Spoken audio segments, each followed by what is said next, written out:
This is the Daily Thunder podcast. I'm your host, Ryan Woods. And if I were drafting an all-star team, my first pick would be Daily Thunder beat writer Brandon Rabar.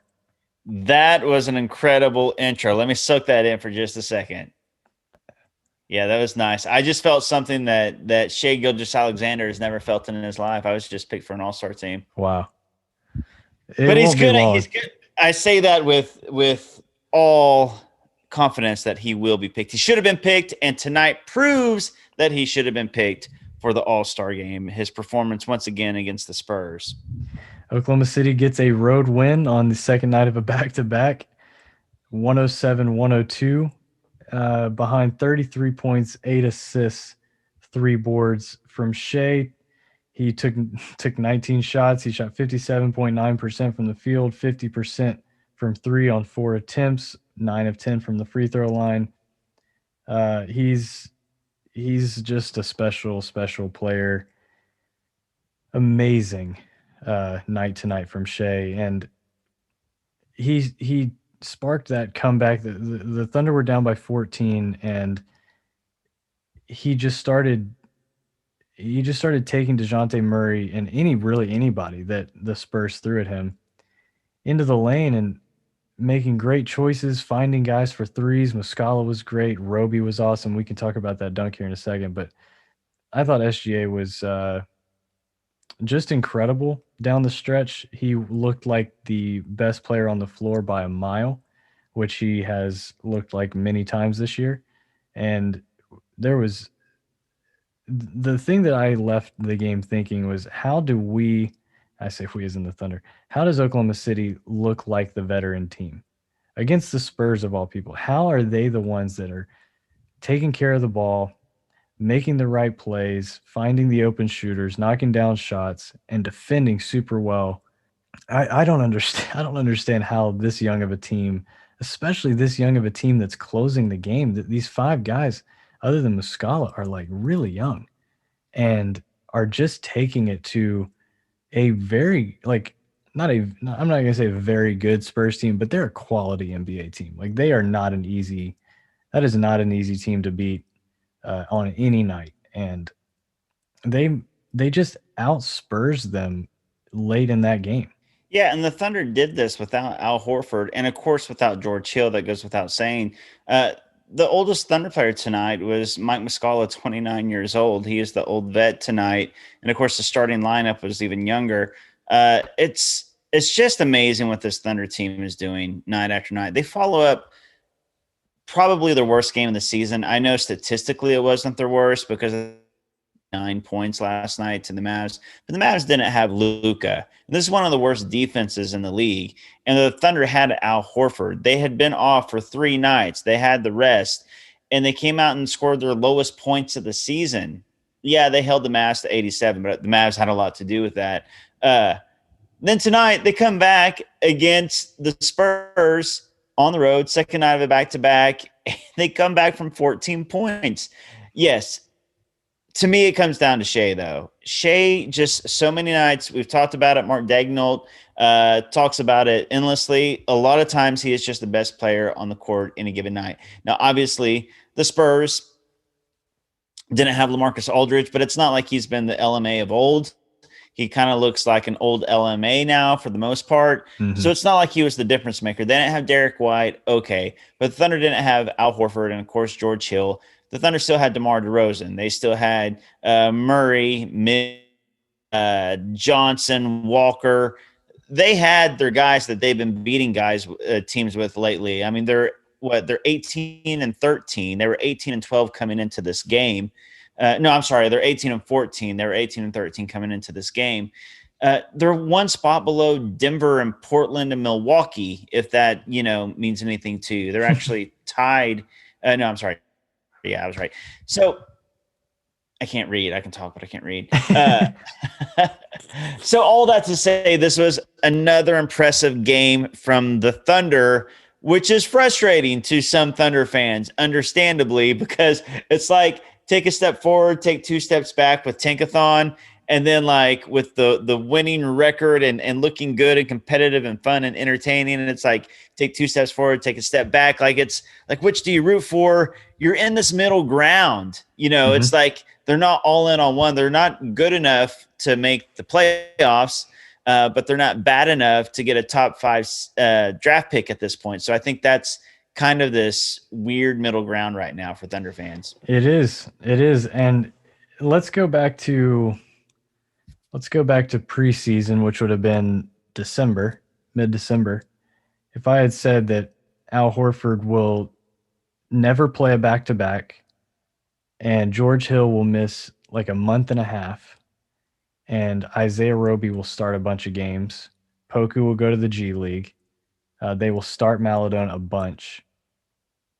uh, how many out of 36 games, how many games do you think would you have said Oklahoma City wins before the All-Star break? I mean, honestly, like 7. I, Yeah. I mean, Yeah, that's right. I think they'd be like 7-29. I mean, and I think that was the expectation coming in for most people. I know it was for me. I knew Shea was good, and I expected Shea to take a leap. He's been even better than I thought. I knew Dort was going to be good. I expected him to get a little bit better, and he has. But just the overall team, I expected Horford to be good and Hill to be good.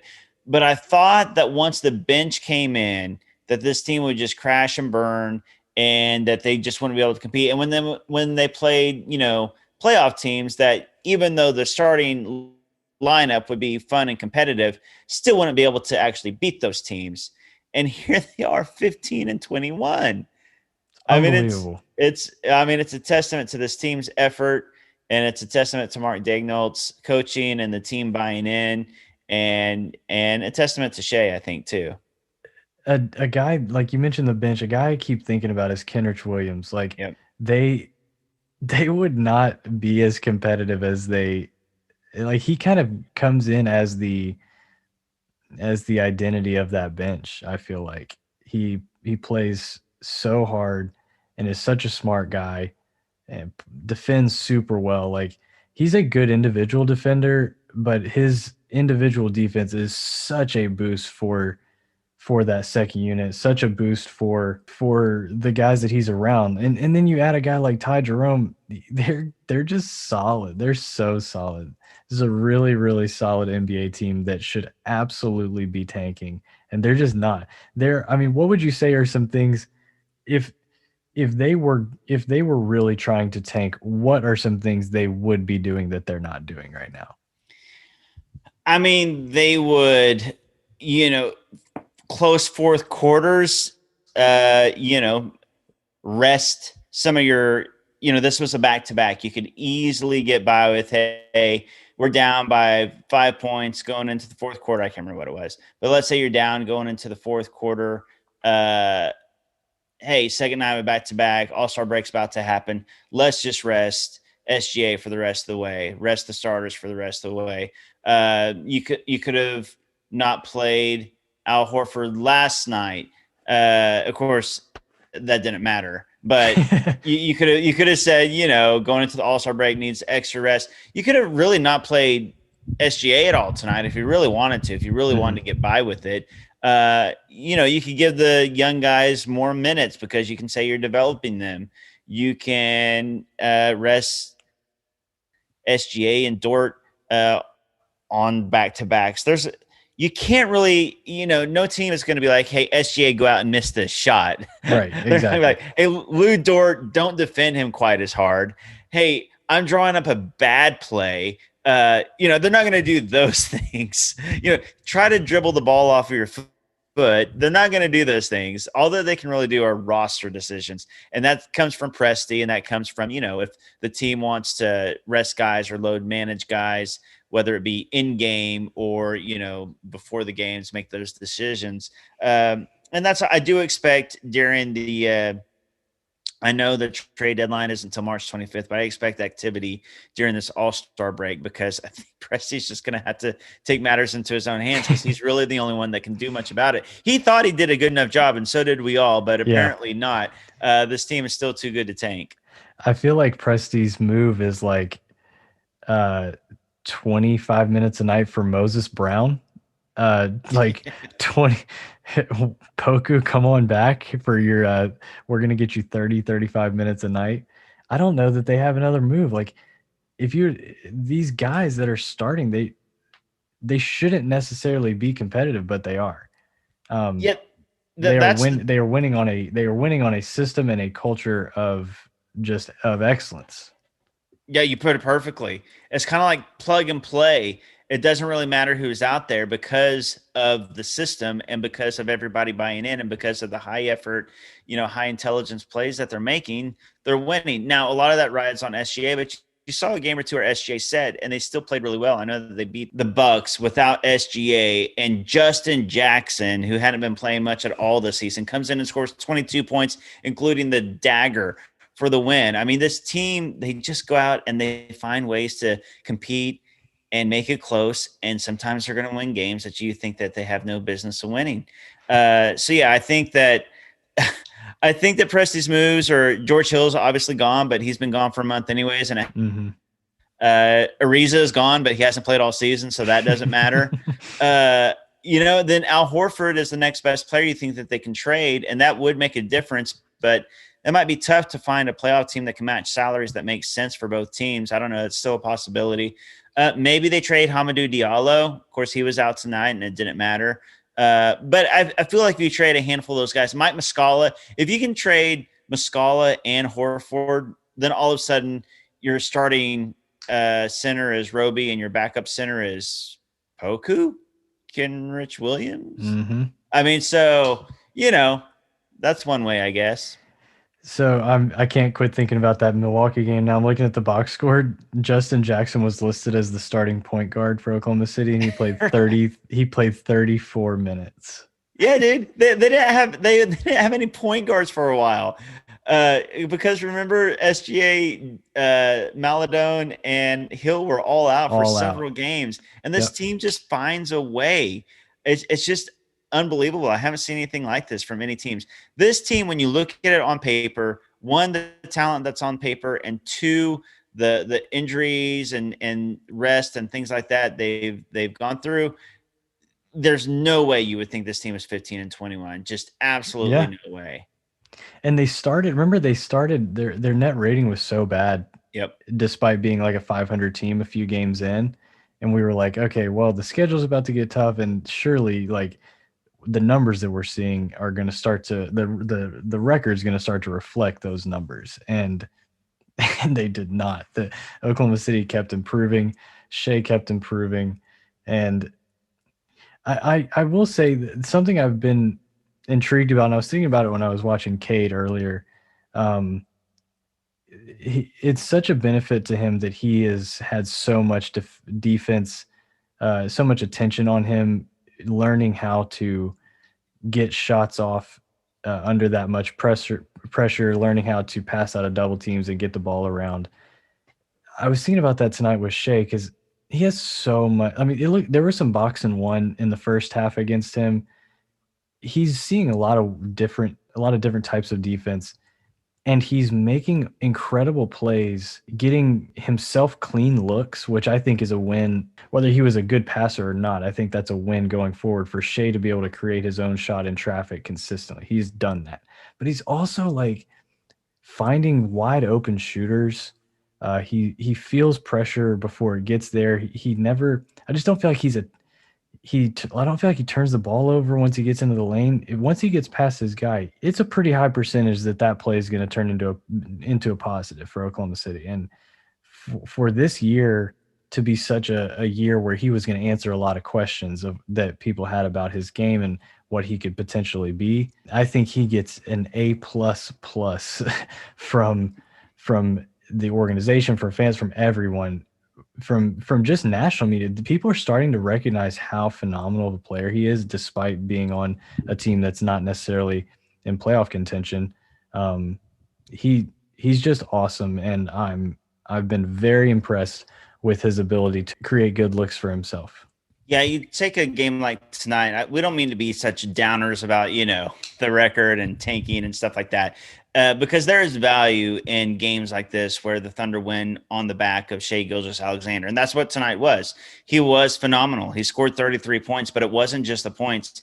He had 8 assists. Like Ryan said, could have been a lot higher than that. That's the story of Shai's life this season as far Hmm. as assists go, because he makes, like you said, so many driving kicks, finding the right man. Both Muscala and Daignault mentioned it in the post game presser. They both mentioned how he just always finds the right man, and he's been so good this season. And winning games like tonight, while it may hurt the draft pick ultimately, that's just like another notch in SGA's rise to stardom. It's just another piece of proof that he's becoming a star, and just helps develop his game that much more. And so I don't mind, winning games like this when it's because of Shai Gilgeous-Alexander or Lou Dort, because they're here for the long haul. Mike Muscala had a big part in tonight too. I don't know if he'll be around for the second half of the season or not. I'm very curious. Like, to me, he's a true 50-50, whether he'll be here for the second half, because he's been so good this season. I could see a lot of teams being interested in him. But ultimately, if what comes out of this season is that Shai Gilgeous-Alexander turned into a star, regardless of the draft pick, it's still a win of a season for the Thunder. Yeah, But you hope that you get a top 5 pick too. I yeah. I mean, I do agree with most of what you said there. Like SGA becoming a star is, I mean, those are the players that we're wanting to draft. We're wanting to draft players that can rise to someone like Shai's level in year 3. Like, that is a huge win. The fact that the Clippers got him outside the top 10 is baffling. Like, when you go back and look at the guys that were taken ahead of Shai, um, there should be some pink slips handed out. Shai's a phenomenal guy, a phenomenal player, and it really does feel like, don't you feel like the last like couple weeks has even like enhanced the fact that like this is his entire franchise. Like, everything belongs to Shai. Yeah, it really is. They're handing the keys over to him. It's interesting because obviously, this team was KD's for a long time. Russ Russ got to drive the car too, but I mean the keys were KD's, and Russ was in the front seat with him, but he was on the he was in the passenger seat. Hmm. And then the keys were never really handed to Chris Paul. It was like, hey, you want to take it for a spin? And like the keys were, Sam Presti just had the keys in his office. He's like, yeah, we'll see. And then, and they weren't officially given to Shai last year, though, either. Even though the franchise knew that he was the next guy, I don't know if they knew that he was the guy. Yes.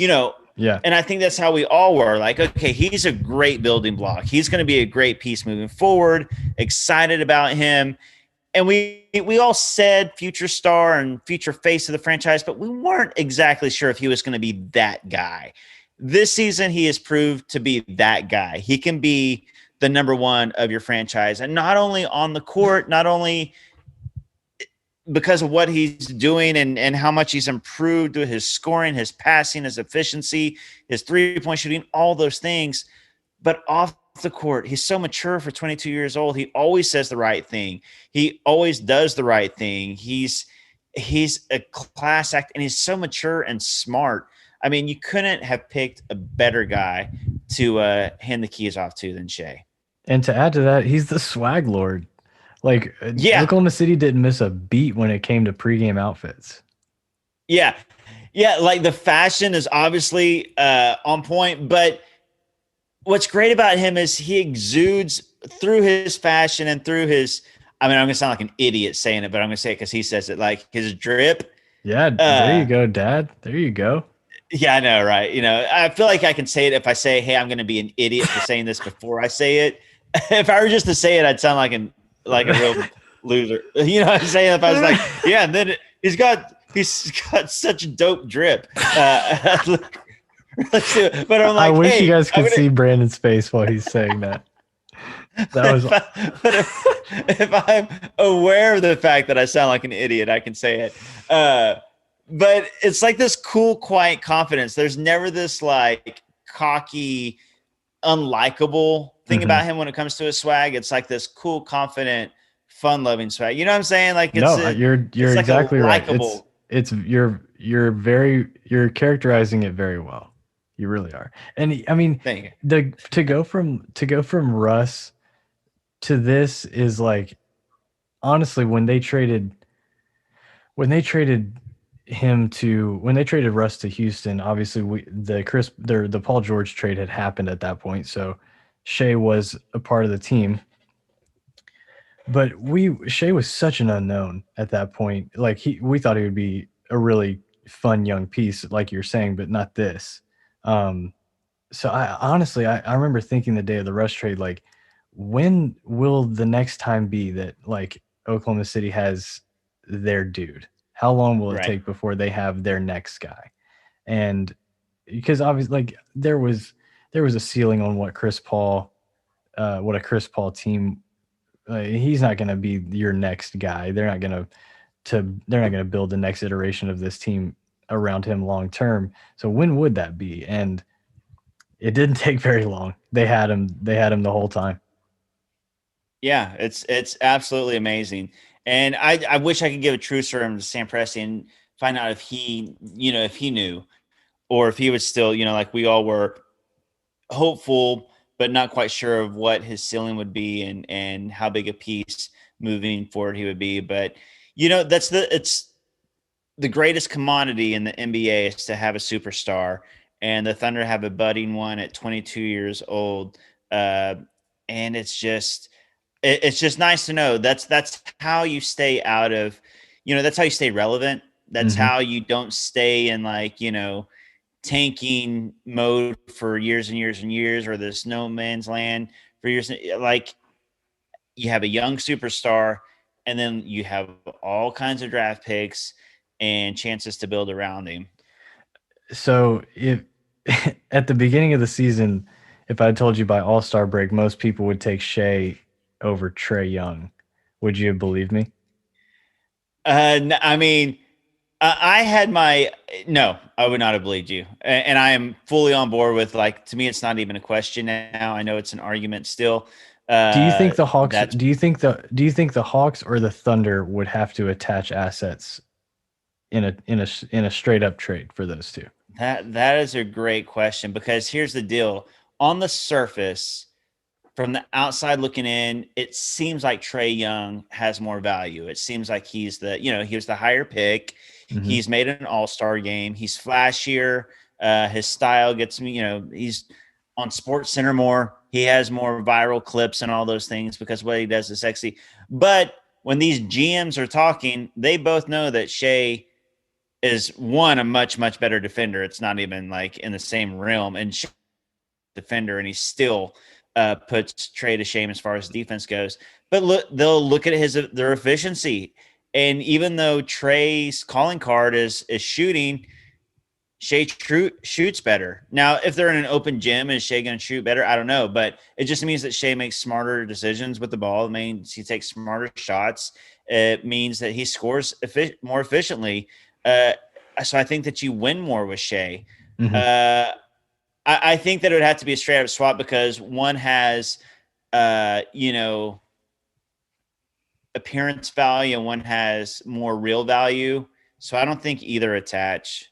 Speaking of truth serum, I would love to ask Gallinari right now, like, who, like, if you just had to take one long term, like, you've been in this league a long time, who would it be? I would be very curious what his answer would be.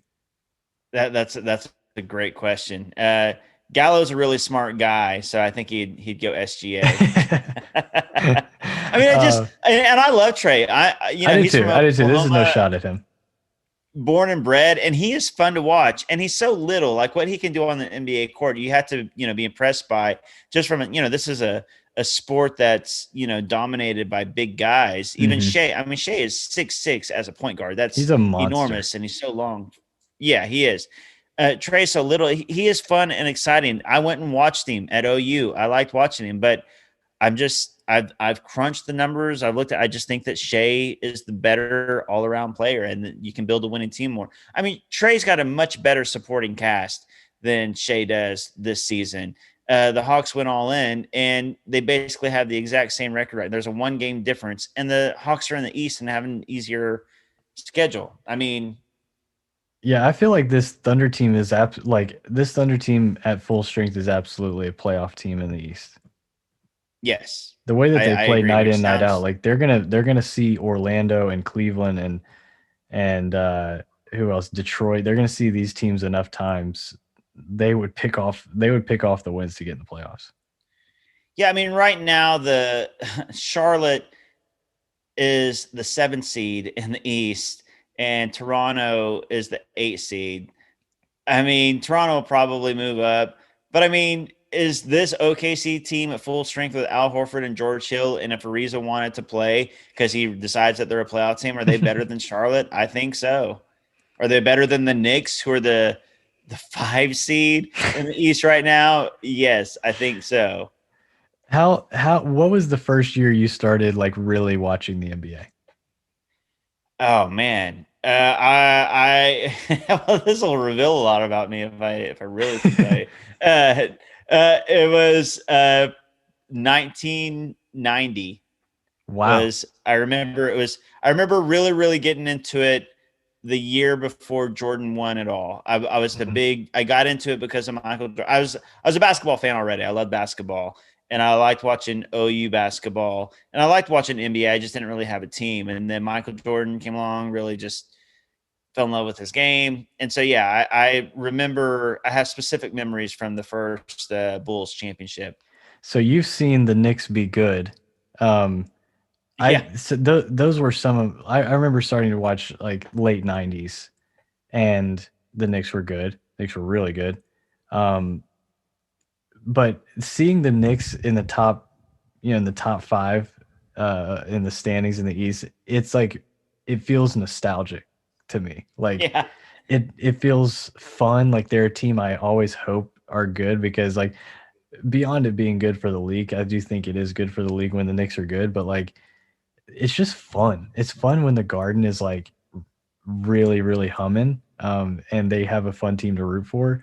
So I'm hoping at some point we get some fans back, and because the like Madison Square people because they're for good reason people forget like it is insane. Like even just Linsanity, like those like 4 or 5 weeks was an unbelievable fan experience just watching Nick home games. I don't know how we got on this, but anyway, the Knicks being good, I think is very fun. But yeah, Oklahoma City would probably like they would probably be right there in that Charlotte, Toronto, yeah. Indiana range. I don't even know if Indiana's up there. Who's seven or who's six?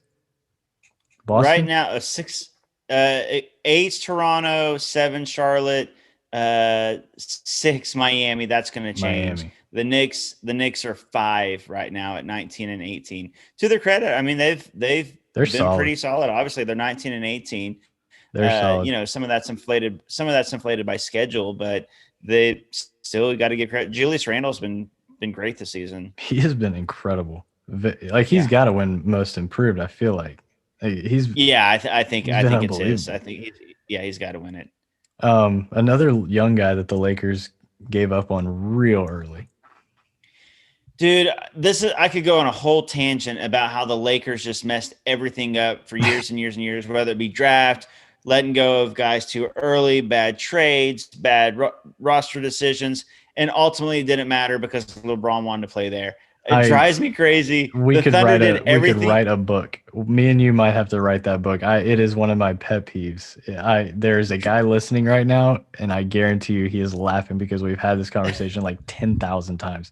Like Really? like the like we hired Magic Johnson. He literally quit his job in a back hallway after a random loss, decided to just quit. None of it matters. None of it. Yeah. It's so frustrating. The Thunder were a dominant team for a decade. Small market, made all the great roster decisions, trades, draft picks, and circumvented. Had to deal with a changing cap, and then they had all those injuries. Were dominant for a decade, never won it all because of some terrible luck. The Lakers suck after Kobe, make all these terrible decisions, even when they had Kobe the last few years. Didn't matter because LeBron wanted to play in LA. Ugh, It is. man. We are preaching the same sermon, man. Like that is, God, I've said those exact same words. That's hilarious.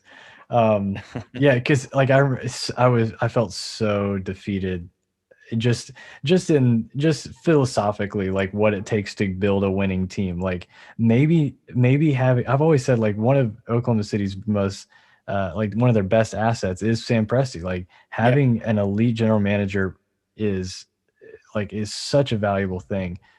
And then you see the Lakers win last year and it's like maybe maybe it doesn't matter at all. Like what even does matter? Like it just maybe just having LeBron is all that does matter. Well, Maybe you know Lakers. what though? I'll say this though. Here's the difference.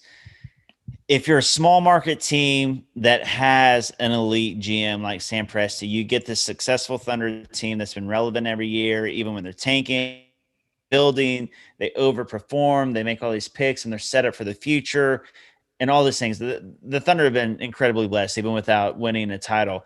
No question. If you're a small market without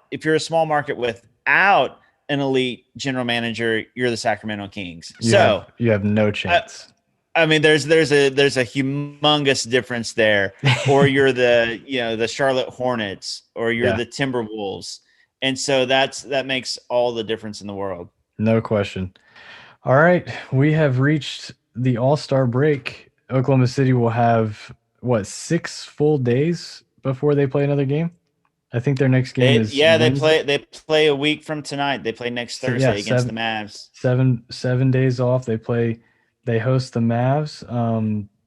So it'll be good to get back and hopefully they see Luca. I was really looking forward to Luca versus Lou the other Yeah, night. So hopefully we get to see that. And then it's the home stretch. We're hightailing it to the end of the season before possibly a play-in a play-in game for Oklahoma City. Who knows? yeah. Um, who would you say is definite, like we definitely will not see after the All-Star break? Anybody? Okay, so it's hard to say whether it's going to be the All Star break or March 25th trade deadline. I do expect trades to go down over this All Star break. It just makes sense. It's right halfway through the season, and the Thunder still want a top five pick.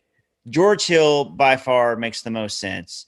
He's the best player on a cheap, reasonable contract that lots of teams will be interested in. I think that Mhm. George Hill is absolutely going to be traded. There's no question in my mind. He's gone. Ariza will be gone. And then I just have a feeling Muscala. There'll be some value in Muscala. I don't know if it'll be this week or by the 25th, but I think Muscala, and maybe my dark horse is Diallo. How confident are you, scale of 1 to 10, that Lou Dort is a Thunder player past the trade deadline? 9.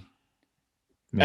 That I'm going to leave open the possibility because if there's a Godfather deal, I could see Presti including him, and there may be some teams out there that like he's so cheap and so valuable, they may be willing to give something up. And if as much as Presti and the Thunder love Lou Dort, I mean nobody can, if there's an offer you can't refuse, you can't refuse it. Yep. Yep. All right. We are going to wrap it there. Brandon, if I don't talk to you until next Thursday, have a great week. Enjoy the Hey time man, you off. have a great week too. I don't know what I'm going to do with myself. I got to find a new hobby for a week. We might just out of habit jump on a Zoom call at like 11 p.m. at night. Seriously, I'll tell you this: I have no interest in the All Star weekend this week, and there's no Thunder representation, so It lost my might interest. I'm sounds like consecutive date nights on the way. Yes, absolutely. Pizza night followed by probably an ice cream night is There you go. probably, if according to my last few date nights, that's how it's going to go, and that's a win for me. You'll never lose with those two. All right, Thunder fans, thanks so much for listening. We will talk to you again next Thursday night. Enjoy the week, enjoy All Star Weekend, and we'll talk to you soon.